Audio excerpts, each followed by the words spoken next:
Hello, my name is Elisa Howansky, and this is my final presentation for ornithology, where I will be discussing various conservation issues and conservation strategies. To begin with, we're going to be discussing Dr. Eric Blomberg's research on the American woodcock. They are shorebirds technically, though they reside further inland and in forested habitats rather than wetland.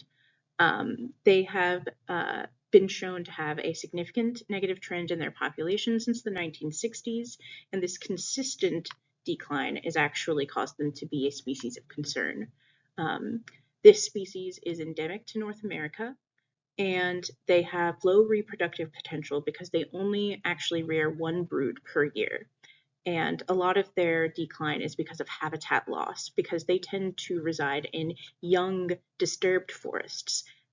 So as these forests age, they actually end up losing that habitat. American woodcocks are actually managed by multiple management jurisdictions, and this is because they are long-distance migrants, actually traveling across state, province, and even country boundaries from the U.S. to Canada. And the different management jurisdictions are Eastern and Central, and this is specifically for hunting and conservation purposes. Dr. Blomberg is part of the Eastern Woodcock Migration Research Cooperative, which is a bunch of institutions along these jurisdictions that all cooperate and share data so that research like this can actually happen. Through satellite telemetry, Dr. Eric Blomberg was able to document where woodcock stopped during migration and what habitats they used. And what he found was that migration is an incredibly variable behavior in American woodcock. And it's specifically driven by where they breed in winter, with northernmost birds departing earlier than their southern counterparts. And I believe it would be like 1 day per 1 degree of latitude. Though this is what he found was the most contributing to their migration variability, he did note that young birds tend to leave later than older birds, adult females migrate faster, males leave earlier on average, and females with larger body size tend to leave later, and males with larger body sizes tend to leave earlier. The next issue that I'm going to discuss is sources of energy and their harm to birds, specifically offshore oil. So offshore oil and gas rigs cause harm to shorebirds, not specifically because of the oil production, but mostly because of the light pollution that they produce. They are extremely brightly lit, which causes episodic mortality events, which could include collisions with flares and with equipment, oiling, increased predation because of increased visibility, and disorientation, specifically while circling the platform, and that causes excessive energy expenditure. Stranding events are also known to happen, and that's basically whenever the birds and other animals will wash up on shore. And specifically, Procellariiformes is of particular risk because of their tendency to aggregate towards artificial light. There has been research done on Leach's storm petrels and their foraging behaviors around oil platforms, specifically in the context of light pollution. And I've chosen a paper by Sydney M. Collins to illustrate this. What she ended up finding was that there was not much difference between day and night behavior around oil platforms, with emphasis on the fact that daytime light pollution causing issues in behavior is not unheard of. They found that these birds spend an average of 20 minutes within these light catch basins of the oil platforms, with the highest number of hours being spent as 3.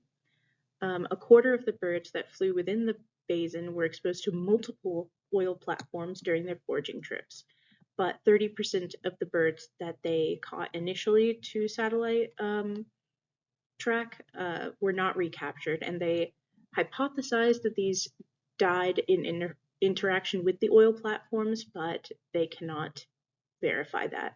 So therefore, they say that their data may have been a little skewed in that respect. So a lot of the negative connotations of these oil platforms could have been mitigated by the fact that those birds were just never recaptured. They do close by stating that a lot of other studies have shown that Leach's storm petrels are a lot more affected by light pollution whenever they're young, with the greatest amount of stranding events happening to young fledgling birds whenever they first depart their colonies. And their research was done mostly on adult birds. So for future research, they said that they will be focusing more on younger birds. The next topic we're going to be covering is Dr. Matt Kaminsky's research on the Central Valley in Florida in the context of waterfowl. So the Central Valley used to be an incredibly large lake called Lake Corcoran, which had a major draining event through the Carquinez Strait. After this draining event, the deeper parts remained smaller lakes and marshes, which included extremely diverse habitat like riparian forests, grasslands, marshes with much seasonality, with some parts of the year being the whole thing being flooded and becoming a big lake again. So much so that the settlers in the 1800s called it an inland sea with so much flooding. And so this was terrible for settlers, but great for wildlife. But as humans do, they needed to tame the river.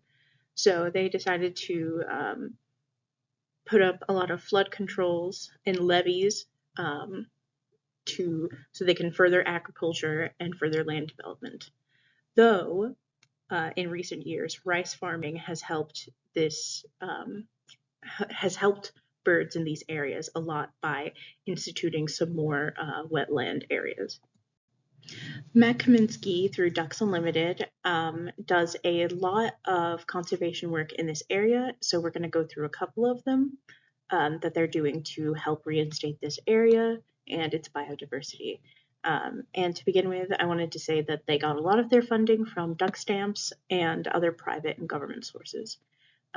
In the San Luis National Wildlife Refuge Complex, they are working to expand wetlands and improve water delivery and institute limits on water usage, and also encourage the private landowners to plant less water-dependent crops.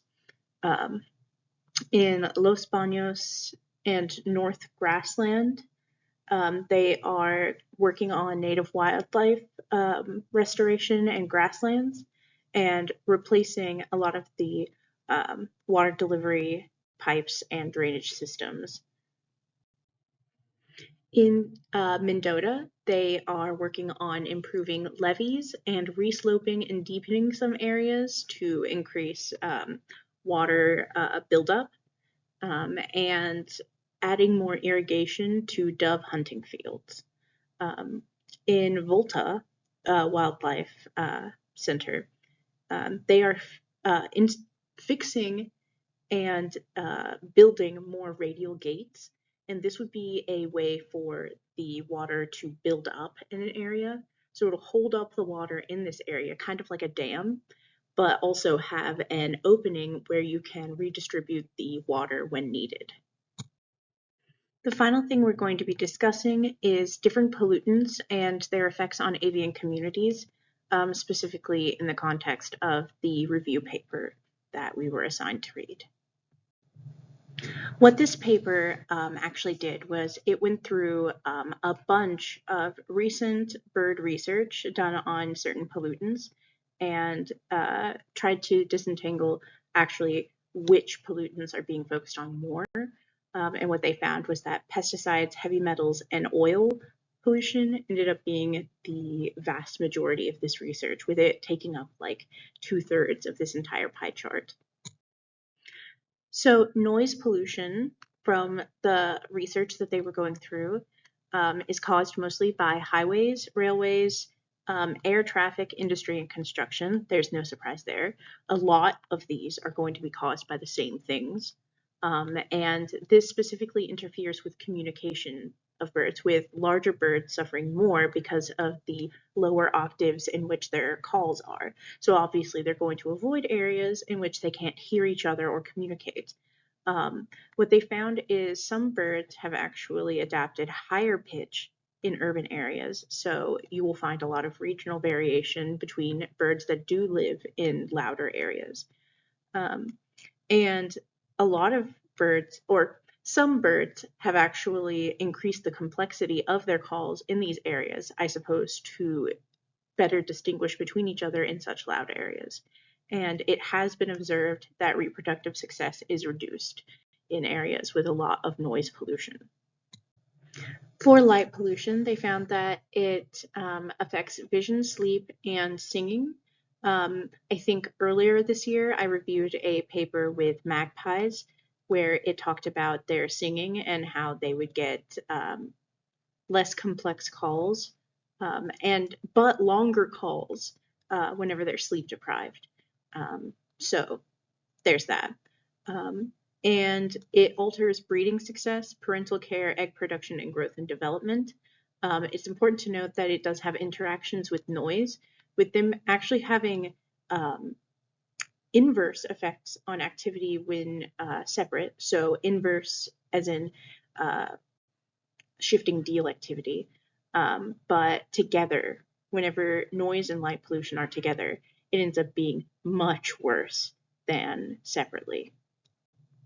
For air pollution, one of birds' most key adaptations for flight, their efficient respiratory system, ends up making them the most susceptible to air pollutants.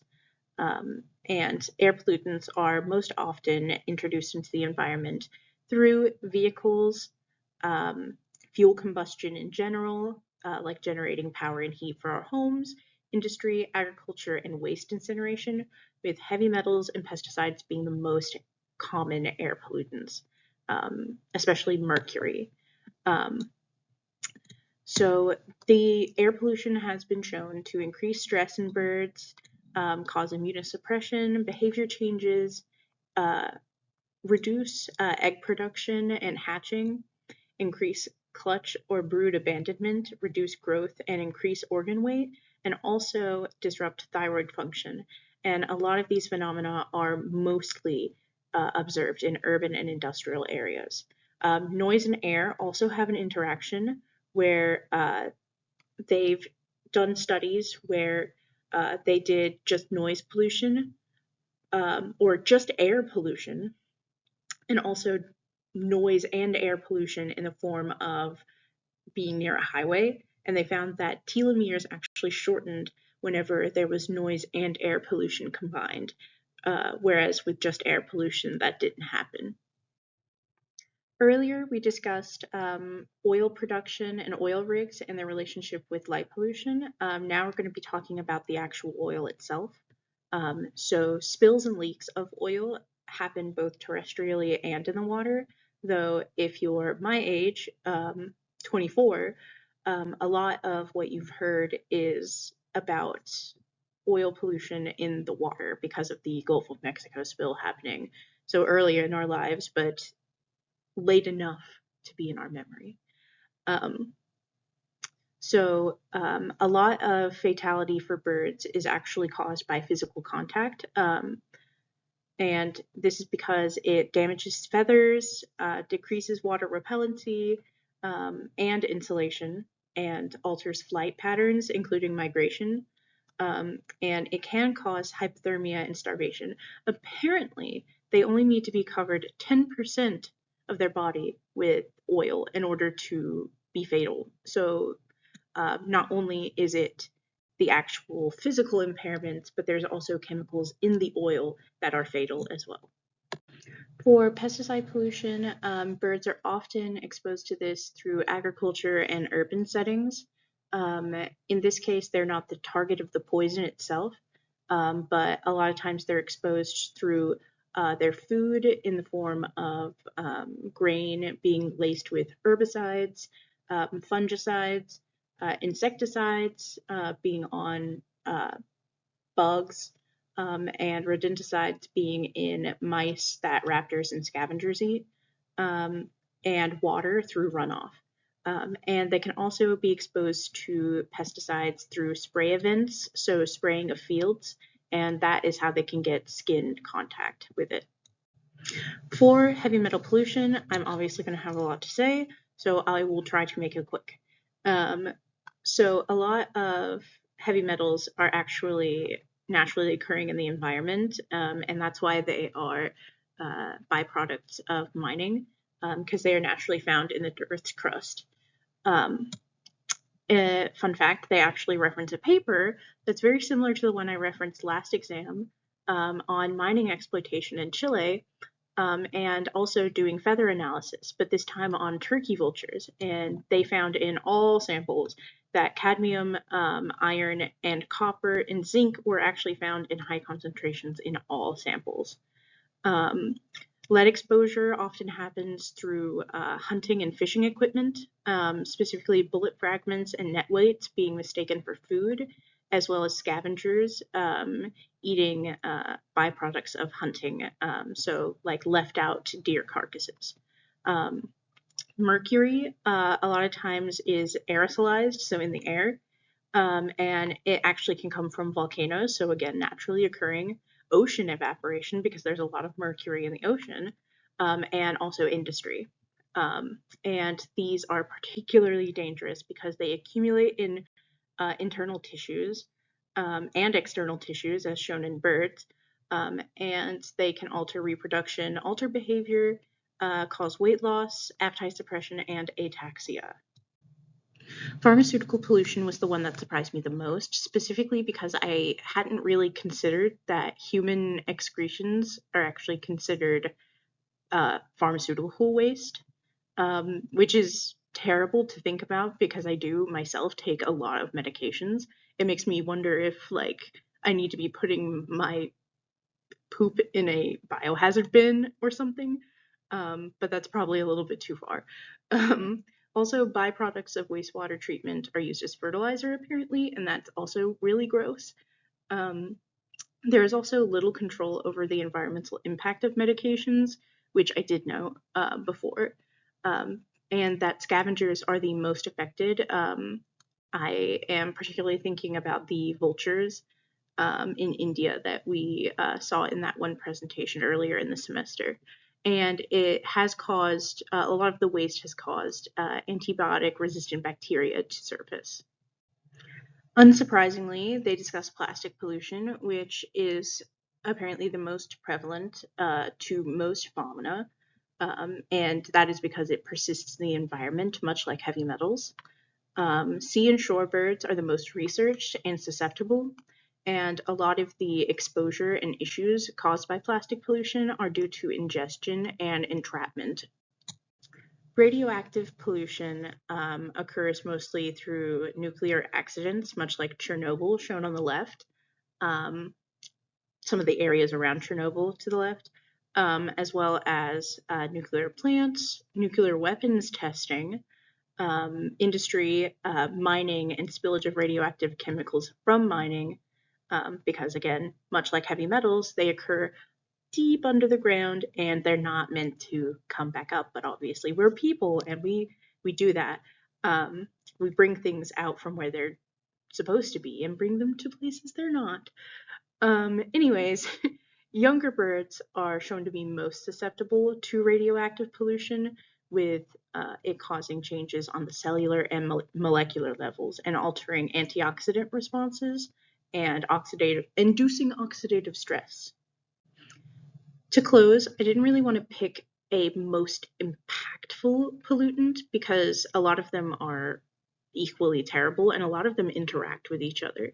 But I do feel that light pollution is one that is very important, but also very achievable to deal with, because there are a lot of ways in which we can just replace the bulbs that we use with ones that are less bright or even differently colored.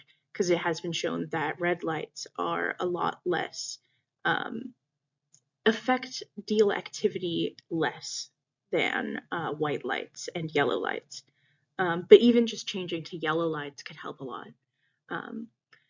Also, to close, I wanted to thank you, Dr. Langlois, for this excellent class. I am beyond happy to have taken it, and I feel like you have definitely changed my opinion of online classes, because I previously was very skeptical of them. And so I wanted to thank you for an awesome semester and an awesome class.